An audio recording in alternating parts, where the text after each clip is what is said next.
Hello दोस्तों, क्या हाल है। तारीख 24 मार्च 2026, दिन मंगलवार, हिंदी तिथि षष्ठी। और आइए बात करते हैं आज के मुख्य समाचार में देश भर की तमाम बड़ी खबरों पर नजर डालते हैं। देखिए दोस्तों, एक तो आज के दिन को दुनिया भर में वर्ल्ड ट्यूबरक्यूलोसिस डे के रूप में मनाया जाता है, यानी विश्व टीबी दिवस। हिंदी में इसे विश्व क्षय रोग दिवस भी कहते हैं। आज से ठीक 144 साल पहले दुनिया में टीबी के बैक्टीरिया का पता चला था। 24 मार्च 1882 को एक जर्मन वैज्ञानिक ने इस टीबी के बैक्टीरिया की खोज की थी। तो आज विश्व क्षय रोग दिवस के मौके पर हमारे देश भारत में टीबी उन्मूलन के लिए राष्ट्रीय कार्यक्रम आयोजित होंगे। केंद्रीय स्वास्थ्य मंत्री जेपी नड्डा इन कार्यक्रमों की अध्यक्षता करेंगे। टीबी मुक्त भारत की ओर सरकार ने बड़ा प्लान बनाया है। 100 दिन तक विशेष अभियान चलेगा। जेपी नड्डा आज यूपी नोएडा में टीबी उन्मूलन अभियान को गति देंगे। सरकार का लक्ष्य है साल 2027 तक भारत को टीबी मुक्त बनाना। तो इन कार्यक्रमों में देश के सभी राज्यों के चिकित्सालय भी जुड़ेंगे और भारत ने टीबी अनुसंधान में भी एक बड़ी उपलब्धि हासिल की है। 10,000 जीनोम अनुक्रमों के पूरा होने की भी घोषणा की डॉक्टर जितेंद्र सिंह ने, केंद्रीय मंत्री ने। देश की राष्ट्रपति द्रौपदी मुर्मू ने भी विश्व टीबी दिवस की पूर्व संध्या पर देश से टीबी उन्मूलन के लिए सामूहिक कार्यवाही का आह्वान किया। और आज केंद्रीय मंत्री जेपी नड्डा गौतम बुद्ध विश्वविद्यालय में ये टीबी दिवस के राष्ट्रीय कार्यक्रम की अध्यक्षता करेंगे, इसकी शुरुआत करेंगे। और भी देश के कई अलग अलग राज्यों में ये कार्यक्रम होंगे, जैसे उत्तर प्रदेश हमीरपुर में जागरूकता कार्यक्रम का आयोजन होगा। और टीबी के उपचार में कई राज्यों ने सफलता भी हासिल की है, जैसे उत्तर प्रदेश मेरठ में 26 ग्राम पंचायतें टीबी मुक्त घोषित होगी। 100 दिवसीय विशेष अभियान भी शुभारंभ होगा आज से ही। और ऐसे ही देखिए, हरियाणा गुरुग्राम में भी टीबी उन्मूलन अभियान सफल रहा। 96 पंचायतें टीबी मुक्त घोषित हुई हैं। वैसे पूरे हरियाणा राज्य में अब तक 2157 पंचायतें टीबी मुक्त घोषित हो चुकी हैं। अंबाला इसमें सबसे आगे है। यूपी बागपत में भी डेटा आ रहा कि जिले में 1500 सक्रिय मरीज हैं। 22 गांव यहां भी टीबी मुक्त घोषित किए गए हैं। फर्रुखाबाद में भी घर घर जाकर टीबी के मरीज खोजे जाएंगे। अगले 100 दिन तक अभियान चलेगा देश भर के अलग अलग राज्यों में, जिलों में, है ना। वहीं केंद्र सरकार ने आंकड़े जारी करते हुए बताया कि टीबी से निपटने के वैश्विक प्रयासों ने साल 2000 से लेकर अब तक अनुमानित 8 करोड़ लोगों की जान बचाई है। और आज के कुछ और बड़े इवेंट देखिए दोस्तों, रामनवमी का त्योहार आने वाला है और इस मौके पर उत्तर प्रदेश अयोध्या हाईवे पर आज से 27 मार्च तक भारी वाहनों का यातायात डायवर्जन रखा जाएगा। वहीं राजस्थान बोर्ड RBSE आज जारी करेगा 10वीं बोर्ड का परीक्षा परिणाम। 10 लाख से भी ज्यादा छात्र छात्राओं का इंतजार खत्म होने जा रहा। राजस्थान 10th बोर्ड का रिजल्ट आज आ जाएगा और इस साल पहली बार ऐसा होने जा रहा कि 12वीं बोर्ड से पहले 10वीं बोर्ड का रिजल्ट जारी किया जाएगा। तो जो भी स्टूडेंट अपना रिजल्ट चेक करना चाहते हैं, दोपहर 1 बजे बाद राजस्थान बोर्ड के इस पोर्टल से आप डायरेक्ट लिंक से रिजल्ट चेक कर सकते हैं। चलिए अगला अपडेट है। आज 24 मार्च को OnePlus कंपनी अपना पावरफुल फोन लॉन्च करने जा रही है 15T। वहीं उत्तर प्रदेश में ईज ऑफ डूइंग बिजनेस को बढ़ावा देने के लिए मुख्यमंत्री योगी आदित्यनाथ आज 24 मार्च को लॉन्च करेंगे AI आधारित निवेश मित्र 3.0 योजना भी। और यूपी में युवाओं के लिए नौकरी का भी मौका है। आगरा के डॉक्टर भीमराव अंबेडकर यूनिवर्सिटी में आज रोजगार मेले का आयोजन होने जा रहा। झारखंड के जामताड़ा में भी ITI में 24 मार्च को विशाल रोजगार मेला लगेगा। और दिल्ली विधानसभा बजट सत्र के लिए तैयार हुई। आज 24 मार्च को पेश होगा बजट। AI चैटबॉट भी लॉन्च किया जाएगा दिल्ली सरकार द्वारा। दिल्ली की मुख्यमंत्री रेखा गुप्ता सरकार राजधानी का ये आज दूसरी बार बजट पेश करने जा रही है, जो कि 1 लाख करोड़ रुपए से ज्यादा का हो सकता है। पॉलिटिक्स से भी खबर है। मध्य प्रदेश कांग्रेस में प्रवक्ताओं के चयन के लिए आज से इंटरव्यू शुरू होंगे। और पश्चिम बंगाल चुनाव को लेकर भी मुख्यमंत्री ममता बनर्जी का चुनाव अभियान आज से शुरू होने जा रहा है। वहीं आज दिल्ली के रामलीला मैदान में जन आक्रोश रैली निकालेंगे। सैकड़ों निर्माण मजदूर अपनी कुछ मांगों को लेकर आज इस जन रैली में शामिल होंगे। और मौसम विभाग ने भी चेतावनी दी कि आज 24 मार्च को उत्तर प्रदेश, दिल्ली समेत देश के 11 राज्यों में भारी बारिश और आंधी का अलर्ट है। 70 किलोमीटर की रफ्तार से हवाएं भी चलेगी। आगे मैं आपको बताऊंगा और भी पूरे मौसम समाचार विस्तार से। फिलहाल आगे बढ़ते खबरों में। देखिए बड़ी खबर, पश्चिम एशिया संकट पर देश के प्रधानमंत्री नरेंद्र मोदी बोले कि होर्मुज का रास्ता रोकना हमें नामंजूर है। नागरिक एनर्जी ठिकानों पर जो हमले किए जा रहे हैं उनका भी प्रधानमंत्री ने विरोध किया। और पीएम बोले कि 41 देशों से आज भारत तेल और गैस इंपोर्ट कर रहा है। ईरान जंग पर बीते दिन लोकसभा में पीएम मोदी ने तकरीबन आधा घंटा से भी ज्यादा संबोधन दिया। इस दरमियान प्रधानमंत्री बोले कि इस जंग का असर लंबा रह सकता है, तो हमें तैयार रहना होगा। कोरोना काल में भी ऐसा ही संकट हम झेल चुके हैं। एकजुटता ही हमारी पहचान है। प्रधानमंत्री नरेंद्र मोदी ने कोरोना महामारी का उदाहरण देते हुए कहा कि अभी जो ईरान इजराइल युद्ध के कारण दुनिया में कठिन हालात बने हैं, तो कोरोना काल की महामारी के दौरान भी दुनिया में हम ऐसी ही चुनौतियों का सामना कर चुके हैं। पीएम मोदी ने कहा कि तेल गैस संकट के बीच अब 41 देशों से ऊर्जा उत्पाद आयात कर रहा भारत। इससे एक दिन पहले आपको पता होगा, पीएम मोदी ने पश्चिम एशिया के हालातों को लेकर केंद्रीय कैबिनेट की हाई लेवल मीटिंग भी की थी। इसमें भी प्रधानमंत्री ने मंत्रियों को निर्देश दिया कि देशवासियों के लिए किसी भी जरूरी चीज की कमी नहीं होने देंगे। मिडिल ईस्ट में चल रहे हालात काफी चिंताजनक हैं और इस पर पीएम मोदी ने अपने संबोधन में और क्या क्या बातें कही। ईरान और अमेरिका को भी पीएम मोदी ने खुला ऐलान किया। इसके बारे में आप ज्यादा डिटेल देखना चाहते हो तो DLS न्यूज चैनल पर मैंने ये अलग से वीडियो डाला है। प्रधानमंत्री ने संसद के भवन में 10 बड़े ऐलान, 10 बड़ी घोषणाएं की हैं इन जंगी हालातों को लेकर, तो आप डिटेल जानकारी देख लीजिएगा। और फिलहाल देखिए अगली खबर, भारत के विदेश मंत्री डॉक्टर एस जयशंकर ने भी अमेरिकी विदेश मंत्री से फोन पर बातचीत की और पश्चिम एशिया के संघर्ष और कई अहम मुद्दों पर चर्चा की। वहीं सरकार का कहना है कि भारत में LPG और पेट्रोल की कोई कमी नहीं है। हॉर्मुज रूट पार करके 92,000 टन गैस लेकर भारत आ रहे हैं 2 और जहाज। पेट्रोलियम मंत्रालय ने बताया कि एलपीजी की स्थिति चिंताजनक है, लेकिन कोई भी पेट्रोल पंप सूखा नहीं है। पैनिक बुकिंग भी घटी है, धीरे धीरे सप्लाई बढ़ाई जा रही है। और एक अच्छी खबर तो ये है कि भारतीय टैंकर पाइन गैस जग वसंत ने भी हॉर्मुज रूट पार किया। ये भी 26 से 28 मार्च तक भारत पहुंच जाएगा। इसी में 92,000 से ज्यादा गैस आ रही है। वहीं एलपीजी गैस सिलेंडर को लेकर कुछ भ्रामक खबरें भी फैलाई जा रही है। सरकार ने कहा कि अफवाहों से दूर रहें। एक तो सोशल मीडिया पर कल से ये खबर चल रही है कि 14 किलो 200 ग्राम वाला जो घरों में रसोई गैस सिलेंडर खाना बनाने का होता है, उसमें अब 10 किलो ही गैस भर करके दी जाएगी। तो इन खबरों को सरकार ने अफवाह बताया। पेट्रोलियम मंत्रालय ने बताया कि सप्लाई पूरी तरह से नॉर्मल है और हॉर्मुज से 2 और एलपीजी गैस टैंकर भी रवाना हो चुके हैं। और इस बीच अफवाह पर एक और बड़ी खबर आई कि गुजरात राज्य में पेट्रोल की कमी की अफवाह फैल गई। उसके बाद कई शहरों में पेट्रोल पंपों पर लाइनें लग गई। तो इन हालातों पर भी सरकार ने कहा कि अफवाहों से दूर रहें। अफवाहों के चलते भागदौड़ करने की जरूरत नहीं है। पेट्रोल पंपों पर आम दिनों की तरह पेट्रोल डीजल पहुंच रहा है, तो आप टेंशन ना लें, पैनिक ना हो ऐसा। और पेट्रोल डीजल की महंगाई पर एक और बड़ी खबर आ रही। हिमाचल प्रदेश में भी अब महंगा हुआ पेट्रोल डीजल। 5 रुपए प्रति लीटर तक बढ़ेगी कीमतें। अनाथ और विधवाओं के लिए अलग से सेस लगाया गया। लोकल समेत टूरिस्ट पर भी इसकी मार पड़ेगी। हिमाचल प्रदेश सरकार ने विधानसभा में कैबिनेट बैठक में ये निर्णय लिया है। और ईरान इजराइल जंग की कुछ और बड़ी खबरें देखिए। ईरान ने अब धमकी दी, कहा कि फारस की खाड़ी में बारूदी सुरंगें बिछा देंगे। तटीय इलाकों पर हमला करना बर्दाश्त नहीं होगा। हॉर्मुज स्ट्रेट यही मौजूद है, तो ईरान ने कहा कि यहाँ हम बारूद की सुरंगें बिछा देंगे तो आने जाने वाले जहाज विस्फोट हो जाएंगे। अमेरिका को भी ईरान ने ये खुली धमकी दी। इधर अमेरिकी राष्ट्रपति डोनाल्ड ट्रंप बोले कि हम ईरानी पावर प्लांट्स पर अगले 5 दिन तक हमला नहीं करेंगे। ट्रंप ने कहा कि ईरान के साथ हमारी बातचीत हुई, उसके बाद ये फैसला लिया गया। हालांकि ट्रंप के इस बयान पर ईरानी मीडिया बोला कि अमेरिका और ईरान के बीच कोई बातचीत नहीं हुई है, बल्कि ईरान की चेतावनी से अमेरिका उल्टा डर गया है ऐसा,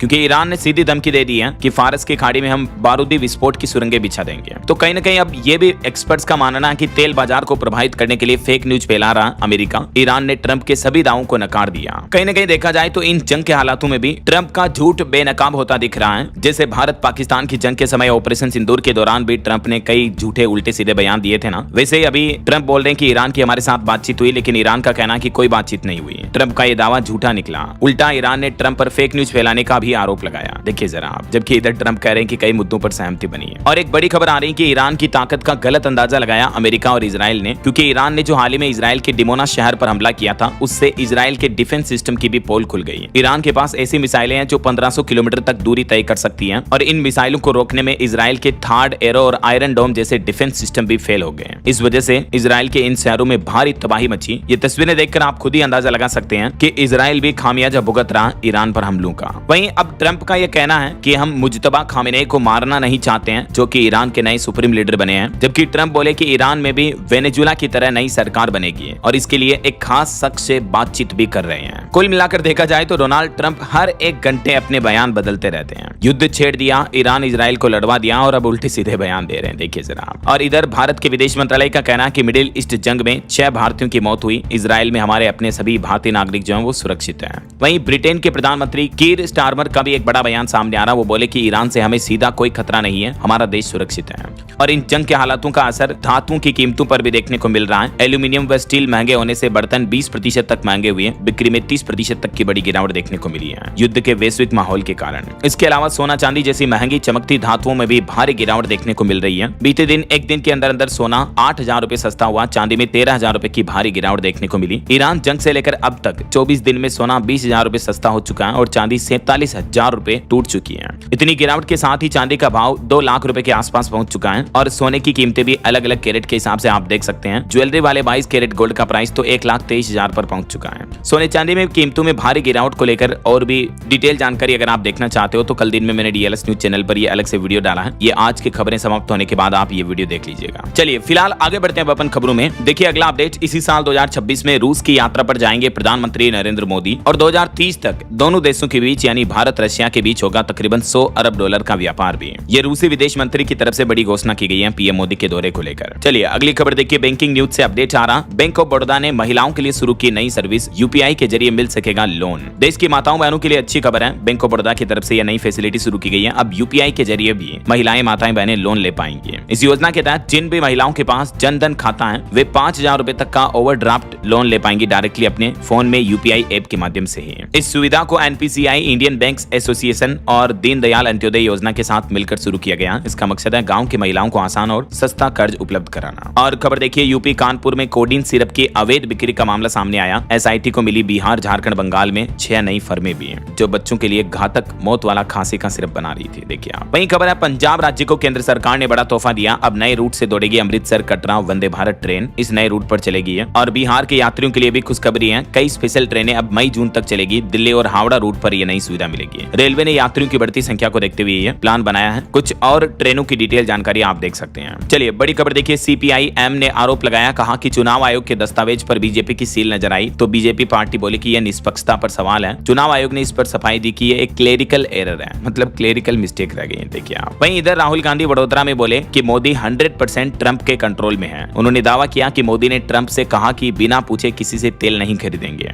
और राहुल गांधी को एक बड़ी राहत मिली, गृह मंत्री अमित शाह पर अभद्र टिप्पणी के मामले में फिर टली सुनवाई। 27 मार्च को इस मामले पर अगली सुनवाई होगी कोर्ट में। वहीं सुप्रीम कोर्ट के जज बोले कि जुडिशरी हद से ज्यादा सख्त हो रही है, इसीलिए लोग जेलों में सड़ रहे हैं। ये विकसित भारत का आदर्श नहीं हो सकता है। सुप्रीम कोर्ट के जज जस्टिस जो उज्जवल भुइयां, उन्होंने ये बयान दिया। और सुप्रीम कोर्ट में एक अनोखी याचिका भी लगाई गई कि सुप्रीम कोर्ट की बिल्डिंग पर राष्ट्रीय प्रतीक लगाने की मांग की गई इस याचिका में, लेकिन सुप्रीम कोर्ट ने इस याचिका को खारिज कर दिया। इस पर सुनवाई करते हुए सीजेआई बोले कि यह मामला न्यायिक नहीं है, बल्कि इसे प्रशासनिक स्तर पर देखा जाएगा। वहीं इधर कांग्रेस ने ब्रिक्स समिट को लेकर पीएम मोदी से सवाल किया, पूछा कि पश्चिम एशिया संकट पर समिट आगे क्यों नहीं बढ़ा रहे हैं विश्व गुरु। और खबर देखिए, केजरीवाल के महल शीश महल को लेकर विवाद हो रहा है। केजरीवाल के सरकारी बंगले पर 342% ज्यादा खर्च किया गया। केग रिपोर्ट में कई गड़बड़ियां उजागर हुई, काम पहले कराया, मंजूरी बाद में मिली। और खबर है हरियाणा के फरीदाबाद में पाकिस्तानी जासूस अरेस्ट हुआ। ये पेट्रोल पंप पर पंक्चर की दुकान चलाता था और सैनिकों के फोटो पाकिस्तान भेजता था। हर फोटो पर इसे 6000 रुपए मिलते थे। तो ये स्पाई जासूस पाकिस्तानी घुसपैठिया गिरफ्तार हुआ है। और खबर है शंकराचार्य अविमुक्तेश्वरानंद ने बड़ी घोषणा की, बोले कि 2,18,000 सैनिकों की चतुरंगिणी सेना बनाएंगे। यूपी काशी में उन्होंने कहा कि गाय, शास्त्र और मंदिर की रक्षा करेंगे, पहले रोकेंगे टोकेंगे और फिर ठोकेंगे। उत्तर प्रदेश के वाराणसी में शंकराचार्य की तरफ से यह बड़ी घोषणा की गई।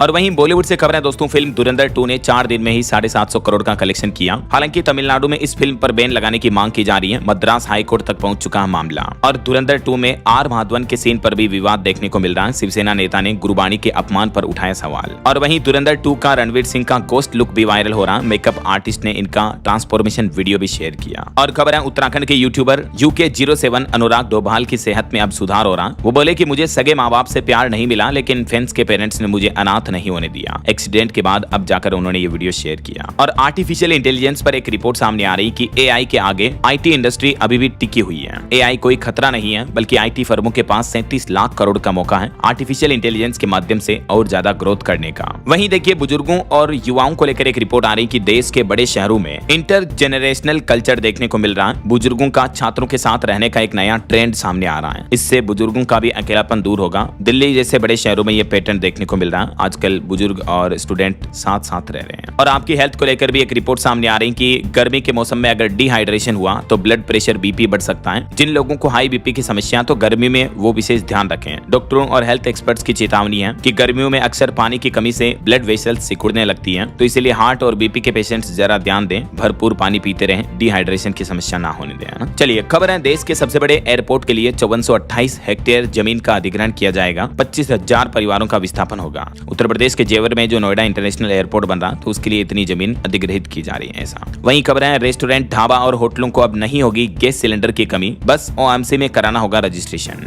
OMC यानी ऑयल मार्केटिंग कंपनियों में अब पंजीकरण कराना अनिवार्य होगा। बिहार पटना में यह प्रशासन ने नया आदेश दिया है। यह कदम घरेलू गैस के दुरुपयोग को रोकने के लिए उठाया गया है। वहीं खबर है PMUY यानी प्रधानमंत्री उज्ज्वला योजना से भी देश में लगभग हर घर तक पहुंचा LPG कनेक्शन। करीब 10.5 करोड़ उज्ज्वला कनेक्शन अब तक हमारे देश में हो चुके हैं। केंद्र सरकार की तरफ से ये आंकड़े जारी किए गए LPG संकट के बीच। वहीं देखिए दिल्ली सरकार ने बजट सर्वे में आंकड़े जारी करते हुए बताया कि राजधानी में प्रति व्यक्ति की आय सालाना 5,31,000 के पार पहुंच चुकी है। मुख्यमंत्री रेखा गुप्ता बोले कि यह आंकड़ा राष्ट्रीय औसत से 2.5 गुना ज्यादा है। वहीं दिल्ली में विकास दर भी 9% से ज्यादा रही। प्रति व्यक्ति आय इतनी होने की उम्मीद है। विधानसभा में आर्थिक सर्वेक्षण पेश किया दिल्ली सरकार ने बजट से पहले। और खबर है अब IFMS 3.0 में BOQ पर GST अलग दिखाना अनिवार्य होगा। राजस्थान के वित्त विभाग की तरफ से यह परिपत्र भी जारी किया गया। 1 अप्रैल 2026 से ये राजस्थान में नया नियम लागू होगा। अच्छा वैसे अप्रैल से हमारे देश में और भी कई सारे बदलाव, नए नियम लागू होने जा रहे हैं। कुछ हाइलाइट्स देखिए, जैसे आप 1 अप्रैल से ही बदल जाएंगे नियम। QR कोड से ATM से पैसा निकाल पाएंगे। HDFC बैंक ये नई सुविधा शुरू करने जा रहा। हालांकि अप्रैल के बाद से लिमिट से ज्यादा ट्रांजैक्शन करने पर आपको 23 रुपए प्लस जीएसटी एक्स्ट्रा चार्ज भी देना पड़ेगा। इसके अलावा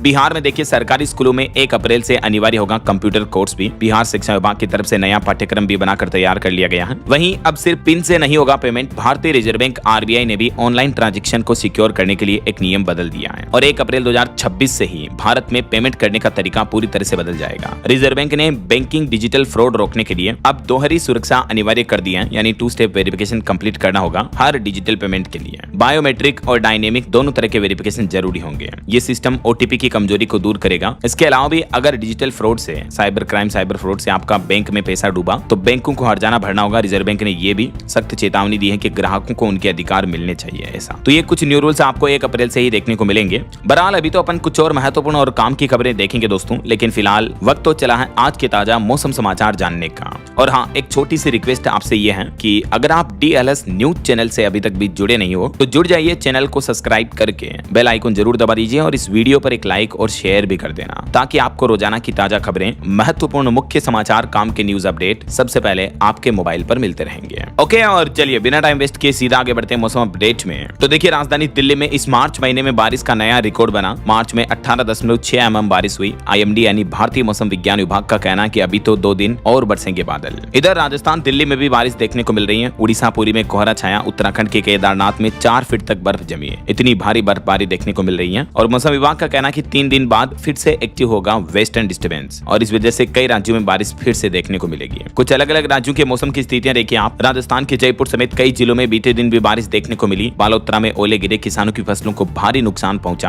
अब आगे आने वाले 2 दिन 25 और 26 मार्च को भी राजस्थान के कई जिलों में बारिश का येलो अलर्ट जारी किया है मौसम विभाग ने। ये मानचित्र में आप देख सकते हैं। कल 25 तारीख को तो आधे से ज्यादा राजस्थान में, उत्तरी और पश्चिमी राजस्थान, पूर्वी राजस्थान के जिलों में बारिश देखने को मिलेगी। इसके अलावा 26 मार्च को केवल पूर्वी राजस्थान के भरतपुर, अलवर, दौसा, धौलपुर, करौली वगैरह इन जिलों में बारिश का अलर्ट है। इधर मध्य प्रदेश की बात करें तो एमपी में मौसम विभाग का कहना है कि 26 तारीख के बाद फिर से बारिश और आंधी का दौर शुरू होगा। 26 से ज्यादा जिलों में असर दिखेगा। हालांकि अगले 3 दिन गर्मी रहेगी, लेकिन 26 तारीख के बाद फिर से वापस मौसम विज्ञान केंद्र की तरफ से बारिश का अलर्ट जारी किया गया है। छत्तीसगढ़ में भी आज से गर्मी बढ़ेगी। अगले 5 दिन 3 से 5 डिग्री तक टेम्परेचर बढ़ेगा। अंधड़ और बारिश की वजह से कई जिलों में तापमान गिरा, लेकिन अब धीरे धीरे वापस तापमान में बढ़ोतरी होगी। और इधर उत्तर प्रदेश में तो अनुमान के उलट प्रदेश में फिर से बन रहा विक्षोभ। कई जिलों में बारिश हुई। अब 28 मार्च तक उत्तर प्रदेश के कई जिलों में बारिश के आसार रहेंगे। देखिए बीते दिन भी उत्तर प्रदेश के 10 जिलों में बारिश हुई। 20 जिलों में आज भी अलर्ट है। नोएडा, गाजियाबाद में रुक रुक कर बरसात देखने को मिल रही है और 26 मार्च से तो पूरे प्रदेश में बारिश के आसार रहेंगे। अगले 3 दिन यूपी में मौसम कैसा रहेगा देख सकते हैं आप। 24 मार्च, 25 और 26 मार्च तक कई जिलों में बारिश के आसार देखने को मिलेंगे। ये देख सकते हैं आप, मौसम विभाग द्वारा जारी अलर्ट भी है। अच्छा, यूपी के अलावा झारखंड में भी 5 दिन में 7 डिग्री तक तापमान गिरा। हालांकि झारखंड में भी 27-28 तारीख को फिर से मेघ गर्जन और वज्रपात यानी बिजली गिरने की भी चेतावनी है। हरियाणा के भी कई जिलों में मौसम बदलाव, बूंदाबांदी देखने को मिल रही है। हिसार में सुबह भी बारिश हुई। पश्चिमी विक्षोभ का असर दिख रहा है। और दोस्तों बात करें पहाड़ी राज्यों की तो देखिए आप, हिमाचल प्रदेश में फिर से बदला मौसम। अटल टनल में भी बर्फबारी हुई। भारी बारिश और तूफान का ऑरेंज अलर्ट जारी है हिमाचल के कई जिलों में। उत्तराखंड के भी रुद्रप्रयाग और चमोली में बारिश हो रही है। 5 जिलों में बिजली गिरने की भी चेतावनी है। 50 किलोमीटर प्रति घंटा की रफ्तार से तेज हवाएं भी चलेगी। बाकी अगले 24 घंटों के दौरान देश भर में मौसम की संभावित गतिविधियां क्या रह सकती हैं, जिसकी जानकारी भी आप देख सकते हैं। अगले 2 दिन 24 मार्च और 25 मार्च को पहाड़ी राज्यों समेत मध्य भारत के भी कई जिलों में कई राज्यों में बारिश देखने को मिलेगी, है ना। ये भारत के मानचित्र में आप देख सकते हैं। ज्यादातर पूर्वी भारत के राज्य और दक्षिणी और कुछ मध्य भारत के राज्यों में भी आंधी तूफान बारिश का अलर्ट है। अच्छा, वैसे आप कौन से राज्य में, कौन से जिले में रहते हैं दोस्तों, कमेंट करके बताइएगा। मैं आप सभी भाई लोगों के कमेंट देखता हूँ, उन्हें लाइक और लव भी करता हूँ। आप देखते होंगे, नोटिफिकेशन भी आ जाता होगा आपको, तो इसीलिए कमेंट जरूर किया करो डेली। मैं पर्सनली हर एक यूजर का कमेंट फोन से देखता रहता हूँ। जब भी टाइम मिलता है चेक करता रहता हूँ, तो कमेंट जरूर कर दिया करो, है ना। ओके, और चलिए मौसम अपडेट के बाद आगे बढ़ते हैं खबरों में। कुछ मार्केट अपडेट्स पर नजर डाल लेते हैं। देखिए दोस्तों, बीते दिन भारतीय शेयर बाजार में भारी गिरावट देखने को मिली। सेंसेक्स 1837 अंक गिरकर 72,696 पर पहुंचा। निफ्टी भी 602 अंक टूटा।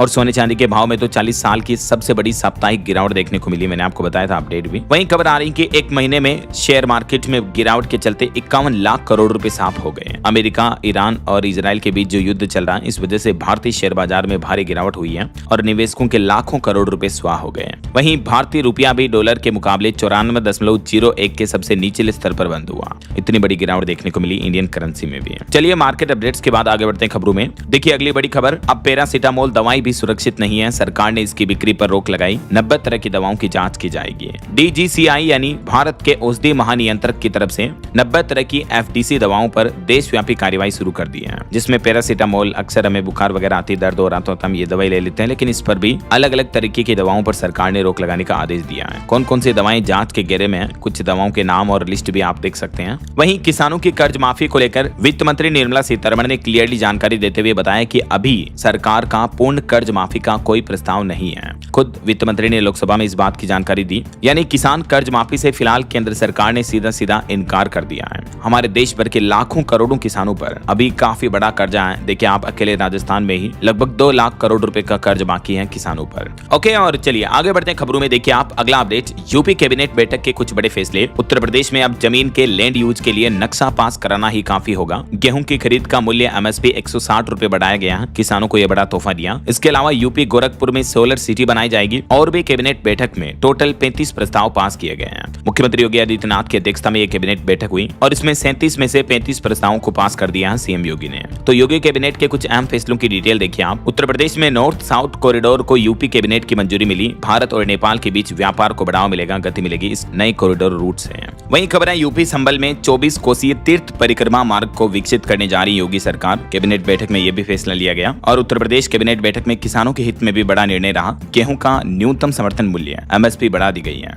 मैंने आपको बताया था ना, MSP में 160 रुपए की बढ़ोतरी की गई और इसके बाद अब इस साल 2585 रुपए प्रति क्विंटल MSP गेहूं का तय किया गया फाइनली। वहीं यूपी कैबिनेट बैठक में एक और बड़ी योजना को मंजूरी मिली, जिससे उत्तर प्रदेश के 58 जिलों को सीधा फायदा मिलेगा। और इस योजना का नाम है नवयुग पालिका योजना, जिसको यूपी सरकार ने मंजूरी दे दी है। इस योजना के तहत 58 जिला मुख्यालयों के नगरीय निकायों का संतुलित शहरी विकास किया जाएगा। ऐसा टोटल इस योजना पर 5 सालों में 2916 करोड़ रुपए का निवेश किया जाएगा। वहीं उत्तर प्रदेश में रीयूज वाटर का पीने के अतिरिक्त कामों में भी होगा इस्तेमाल। योगी कैबिनेट ने इस पॉलिसी को भी मंजूरी दी, पानी के रीयूज को लेकर। और मुख्यमंत्री योगी आदित्यनाथ ने कैबिनेट बैठक में एक और फैसले पर मुहर लगाई। प्रदेश में अब नक्शा पास होते ही बदल जाएगा लैंड यूज, यानी खेती की जमीन का जैसे उद्योग में या आवासीय जमीन में इस्तेमाल किया जा सकेगा, उसका नक्शा पास होते ही अब अलग से भू उपभोग बदलवाने की जरूरत नहीं पड़ेगी। ऐसा यूपी सरकार ने यह भी नया आदेश जारी कर दिया है। बाकी और भी दोस्तों यूपी कैबिनेट बैठक में ये कुछ और अन्य बड़े फैसलों पर मुहर लगी, जिनके पॉइंट्स और डिटेल्स भी आप देख सकते हैं। ओके, और चलिए आगे बढ़ते हैं खबरों में। कुछ दुर्घटनाओं और बड़े हादसों से जुड़ी खबरें देखिए आप। कोलंबिया का यह मामला है। 110 सैनिकों को लेकर जा रहा कोलंबिया का मिलिट्री प्लेन क्रैश हो गया। रेस्क्यू टीम मौके पर पहुंची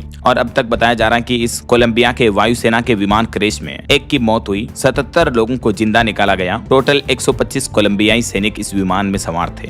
टेक ऑफ के दौरान ये बड़ा हादसा हुआ। हालांकि इसमें मरने वालों की संख्या और भी बढ़ सकती है, क्योंकि फिलहाल सिर्फ 77 सैनिकों को रेस्क्यू करके हॉस्पिटल में भर्ती कराया गया है। और वहीं अमेरिका में भी देखिए ट्रक से टकराया विमान, 2 पायलटों की मौत हो गई, 100 से ज्यादा यात्री भी घायल हो गए। अमेरिका के न्यूयॉर्क शहर का ये मामला है। न्यूयॉर्क एयरपोर्ट पर प्लेन और ट्रक की टक्कर हुई, जिसमें दोनों पायलटों की मौत हो गई। एयर ट्रैफिक कंट्रोलर स्टॉप चिल्लाता रहा, लेकिन विमान रुक नहीं पाया। इस विमान में 72 यात्री सवार थे, तो कई यात्री भी घायल हो गए। वहीं भारत में भी कुछ बड़े हादसों की खबरें देखिए आप। उत्तर प्रदेश के प्रयागराज में पूर्व मंत्री का कोल्ड स्टोरेज ढह गया, जिसमें 4 श्रमिकों की मौत हो गई। मलबे में दबे 17 लोगों को बाहर निकाला गया। रात भर चला रेस्क्यू ऑपरेशन भी। इधर हरियाणा में भी एक बेकाबू कैंटर ने 7 लोगों को रौंदा, जिसमें जीजा साले समेत 3 लोगों की मौत हो गई। हरियाणा के हिसार में भी पिकअप ने बाइक को मारी टक्कर, पिता और 3 बेटियों की मौत हो गई, जबकि पत्नी की हालत काफी गंभीर बताई जा रही है। और उत्तर प्रदेश के बुलंदशहर का यह मामला देखिए। एक साथ जली पिता और पुत्र की चिता। सांड से बाइक टकराने की वजह से पापा की जान चली गई, सदमे में बेटी के भी प्राण छूट गए। तो ये कुछ बड़े सड़क हादसे और दुर्घटनाएं रही। चलिए आगे बढ़ते खबरों में देखिए आप कुछ और इंटरनेशनल न्यूज अपडेट। युद्ध के बीच तेल और गैस से ईरान की रिकॉर्ड कमाई हो रही है। खार्ग टर्मिनल से सप्लाई जारी है। खाड़ी देशों का प्रोडक्शन 70% तक गिरा है। अमेरिका, इजराइल और ईरान जंग को लेकर खबर आ रही कि ईरान ने इस जंग को मौके में बदल दिया है और ग्लोबल क्राइसिस के बीच अब ईरान नए रूट से भारी भरकम कमाई कर रहा है। ऐसा वही खबर है, होर्मुज में फंसे जहाजों को देने पड़ेंगे $20 लाख, तब जाकर ईरान से इनको परमिशन मिलेगी। ये भी नया नियम लागू कर दिया है। ईरान के राष्ट्रपति पेजेश्कियन का कहना है कि ये जल मार्ग दुश्मनों को छोड़कर बाकी सभी के लिए खुला है और इस जल मार्ग पर अब टोल टैक्स की तरह ये एक्स्ट्रा चार्जेस, फीस वगैरह देनी होगी, तभी जहाजों को जाने की इजाजत दी जाएगी। ऐसा वहीं अमेरिकी राष्ट्रपति डोनाल्ड ट्रंप का कहना है कि ईरान में वो अब और हत्याएं नहीं चाहते हैं। ट्रंप बोले कि अगर 5 दिन सब कुछ ठीक ठाक रहा तो पश्चिम एशिया का संकट ही खत्म हो जाएगा। तो ये कुछ इंटरनेशनल माहौल चल रहा है। और चलिए आगे बढ़ते हैं अपन खबरों में। देखिए आप अगला अपडेट। मध्य प्रदेश के भोपाल में 15 जनवरी 2027 को भव्य सेना दिवस परेड की मेजबानी करेगा एमपी भोपाल। मुख्यमंत्री के साथ सेना प्रमुख की बैठक भी हुई इस बारे में। वहीं ग्रीष्मकालीन स्पेशल ट्रेनों की अवधि बढ़ाई गई रेलवे की तरफ से। राजस्थान से लेकर उत्तर प्रदेश, महाराष्ट्र के लिए 10 जोड़ी रेल सेवाएं अलग से चलाई जाएगी। और भारतीय लोगों के घरों में सोना चांदी कितना है, इसको लेकर रिपोर्ट सामने आ रही कि 450 लाख करोड़ रुपए की कीमत है जो भारतीय महिलाएं सोने चांदी की ज्वेलरी आभूषण वगैरह पहनती हैं, उसकी वैल्यूएशन इतनी है, देखिए आप। और खबर है प्रधानमंत्री नरेंद्र मोदी आज दोपहर 2 बजे राज्यसभा को भी संबोधित करेंगे। इसरो चीफ का भी कहना है कि भारत साल 2047 तक विकसित राष्ट्र बन जाएगा। वहीं लेफ्टिनेंट जनरल राजीव गई ने कुमाऊं रेजिमेंट के कर्नल का पदभार संभाला और युद्ध के हालातों के बीच चीन के विदेश मंत्री ने यूके पीएम यानी ब्रिटेन के प्रधानमंत्री स्टारमर के राष्ट्रीय सुरक्षा सलाहकार से भी मुलाकात की। पुडुचेरी चुनाव को लेकर ऑल इंडिया एनआर कांग्रेस ने 18 उम्मीदवारों की लिस्ट जारी की। गृह मंत्री अमित शाह ने भी एनडीए के संसदीय दल के नेताओं के साथ दिल्ली में बैठक शुरू की है। वैसे दिल्ली में वाहनों की संख्या पर भी आर्थिक सर्वेक्षण की रिपोर्ट सामने आ रही कि गाड़ियों की संख्या दिल्ली में लगभग 8% बढ़कर 87.5 लाख से भी ज्यादा पहुंच चुकी है। और देखिए भारत के विमानन मंत्रालय का कहना है कि 2016 से लेकर अब तक 11 एयरलाइंस कंपनियां बंद हुई हैं। लोकसभा में फाइनेंस बिल 2026 पर भी चर्चा हुई। कांग्रेस सांसद अमर सिंह ने इसकी शुरुआत की। चलिए रेलवे से खबर आ रही कि ट्रेन में फ्री सफर करने वालों की अब खेर नहीं, हर यात्री की अब डिजिटल जांच होगी। रेलवे की तरफ से बिना टिकट यात्रा करने वालों को पकड़ने के लिए ये नया प्लान बनाया गया है। और खबर देखिए आबकारी नीति पर केक की रिपोर्ट सामने आ रही कि राजधानी दिल्ली में शराब की आबकारी नीति से 2000 करोड़ का नुकसान हुआ, बोलीदाताओं को पहुंचाया गया फायदा। पीएससी ने केक रिपोर्ट में डेटा जारी किए हैं। वहीं दिल्ली के आर्थिक सर्वेक्षण में सरकार का कहना है कि राजधानी में अस्पतालों में 1288 बेड बढ़े हैं। 2025 में 5 लाख से ज्यादा संभाली गई इमरजेंसी कॉल भी है। आज दिल्ली का बजट भी आएगा तो देखते हैं क्या क्या अपडेट आते हैं। वहीं दिल्ली हाईकोर्ट का एक बड़ा आदेश देखिए, जंतर मंतर प्रदर्शन केस में ट्रायल पर रोक लगाई गई। राहुल गांधी अखिलेश समेत कई नेताओं को राहत दी। उत्तराखंड के मुख्यमंत्री पुष्कर सिंह धामी ने एक साफ संदेश देते हुए कहा कि मदरसों को जिहादी मानसिकता पनपाने वाले अलगाववादी केंद्र हम नहीं बनने देंगे। वहीं हिमाचल प्रदेश में पंचायती राज संशोधन विधेयक 2026 के ड्राफ्ट को मंजूरी मिली। चिट्टा तस्करी करने वाले अब नहीं लड़ सकेंगे चुनाव भी। मध्य प्रदेश मोहन यादव की कैबिनेट बैठक में कुछ और बड़े फैसले भी लिए गए। देखिए ओबीसी युवाओं की सूर्य संकल्प योजना शुरू हुई। कर्मचारियों का डीए यानी महंगाई भत्ता बढ़ाकर 58% कर दिया है। चलिए अगला अपडेट देखिए, महिला आरक्षण लागू करने की तैयारियां तेज हुई। परिसीमन से पहले सरकार ला सकती है 2 नए बिल। केंद्र सरकार इसको लेकर भी कदम बढ़ा रही है। वहीं मार्केट से खबर है इंडिगो कंपनी ने एयर इंडिया के पूर्व एमडी आलोक सिंह को बड़ी जिम्मेदारी दी। अब ये इंडिगो के सीएफओ बनेंगे। वहीं देश के दिग्गज प्राइवेट सेक्टर के बैंक एचडीएफसी के निवेशकों को बड़ा नुकसान हुआ। 3 दिन में 1.5 लाख करोड़ रुपए डूबे। भारतीय इस प्राइवेट सेक्टर के बैंक के स्टॉक में बड़ी गिरावट के चलते हैं। चलिए खबर है हिमाचल प्रदेश की विरासत को मिलेगी ग्लोबल पहचान। चंबा की चुख और सिरमौरी अदरक समेत 4 उत्पादों की होगी जीआई टैगिंग। इन 4 उत्पादों की जीआई टैग की जाएगी। और खबर है अब आप अपनी स्वास्थ्य जांच रिपोर्ट अस्पताल ले जाने की कोई जरूरत नहीं है। आभा आईडी से मोबाइल पर मिलेंगे हेल्थ रिकॉर्ड्स भी। उत्तर प्रदेश में अलग अलग जिलों में ये सुविधा शुरू होने जा रही है। वहीं हरियाणा के सरकारी महकमों को आयकर विभाग ने अल्टीमेटम दिया। कहा कि नोटिस की अनदेखी करना भारी पड़ेगा। अब विभागों के बैंक अकाउंट सीधे अटैच किए जाएंगे। और यूपी पुलिस अब हाईटेक कदम उठाने जा रही है। अब आवाज भी बनेगी सबूत। यक्ष ऐप में रिकॉर्ड रखे जाएंगे बदमाशों की आवाजों के भी। यूपी पुलिस क्राइम को कंट्रोल करने के लिए ये अनोखी शुरुआत करने जा रही है। और खबर है 2010 से पहले नियुक्त शिक्षकों पर टीईटी लागू नहीं होने देंगे। शिक्षकों का आंदोलन तेज हुआ। दिल्ली कूच की तैयारी की जा रही है। अखिल भारतीय संयुक्त शिक्षक महासंघ के बैनर तले शिक्षक की पाती अभियान चलाया गया है। उत्तर प्रदेश में कई सारे टीचर्स ने ये मांग की है। और बड़ी खबर आ रही कि झारखंड में फर्जी आधार पर लगभग 2.5 लाख राशन कार्ड निरस्त किए गए। सबसे ज्यादा धनबाद जमशेदपुर में अपात्र लोगों के राशन कार्ड निरस्त हुए हैं। हरियाणा में भी पीएनजी कनेक्शन वाले परिवारों को अब नहीं मिलेगी एलपीजी। लौटाना होगा सिलेंडर भी। प्रधान सचिव ने गैस की समीक्षा भी की और नया आदेश जारी किया। वहीं खबर है तेलंगाना में रचा जाएगा इतिहास। दुनिया में पहली बार एयरपोर्ट के रनवे के नीचे बनेगी सुरंग। जी हां, तेलंगाना के मुख्यमंत्री रेवंत रेड्डी की तरफ से ये बड़ी घोषणा की गई है कि राज्य में ये भूमिगत सुरंग का निर्माण किया जा रहा है ऐसा। और देखिए हरियाणा गुरुग्राम में खुला देश का पहला एलपीजी एटीएम भी। यहाँ बिना वेटिंग के सिर्फ 2 मिनट में एलपीजी गैस सिलेंडर ले पाएंगे आप। 24 घंटे सुविधा उपलब्ध होगी। बीपीसीएल यानी भारत पेट्रोलियम कॉर्पोरेशन लिमिटेड की तरफ से ये देश का पहला एलपीजी एटीएम यानी एक तरह से गैस वेंडिंग मशीन की शुरुआत की गई है और इसे भारत गैस इंस्टा एलपीजी नाम दिया गया है। चलिए दोस्तों खबर है उत्तराखंड में विकास की नई गाथा। मुख्यमंत्री पुष्कर सिंह धामी ने 405 करोड़ की योजनाओं का लोकार्पण और शिलान्यास भी किया। वहीं देखिए बिहार में अब आर्किटेक्ट पास करेंगे 16 मीटर ऊंचे कॉमर्शियल प्रोजेक्ट का नक्शा भी। ये नया आदेश जारी हुआ और बिहार को जल्द ही मिलेंगे 206 एक्सपर्ट्स डॉक्टर। काउंसलिंग में अनुपस्थित अभ्यर्थियों को मिलेगा अंतिम मौका।